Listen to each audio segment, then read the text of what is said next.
জাদু জাদু কি করছিস এখানে? কেউ দেখে নাই তো? আর খেতেছিস কি কারণ নাইতে?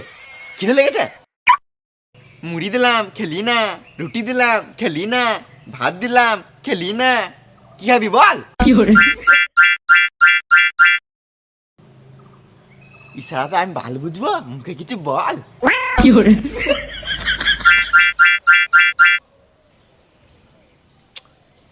দুধ খাবি, ইট খাবি, লোহা খাবি, সিমেন্ট খাবি, আমার বালটা খাবি?